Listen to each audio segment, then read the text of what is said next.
L'astrologie telle que je la conçois met en pièces la notion d'impartialité et d'objectivité au sens classique du terme.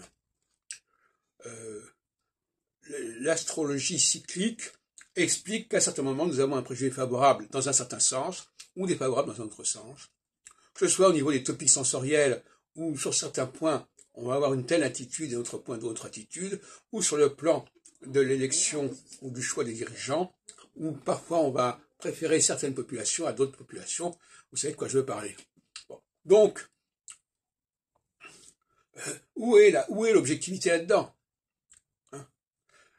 Si on sait que telle personne est vouée à avoir tel comportement et telle population est vouée à avoir tel comportement, on ne peut pas dire qu'elle soit libre de ses jugements.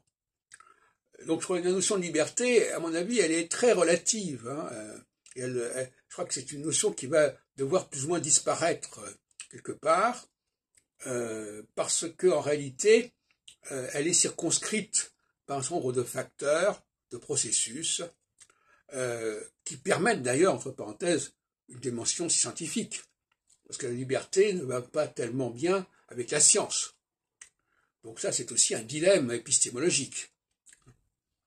Et donc je crois que nous sommes dans une situation beaucoup plus adulte, où l'on sait qu'à un certain moment, certaines choses se font ou ne se font pas, que chez certaines personnes, certaines façons de faire sont acceptables ou pas, et que toutes les explications qui pourraient être données, toutes les justifications qui pourraient être données, sont assez aléatoires.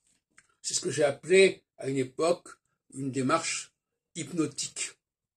C'est-à-dire que voilà, on est programmé d'une certaine manière, on fait certaines choses, et on essaie de rationaliser ce qu'on fait pour des raisons qui sont complètement sans lien avec le véritable déterminisme de départ. Vous pouvez lire sur le site ramkat.free.fr toute une rubrique qui s'appelle Hypnologica, où je montre que nous sommes plus ou moins tous dans des comportements sous hypnose, et que nous validons nos comportements sous hypnose de façon totalement fantasmatique.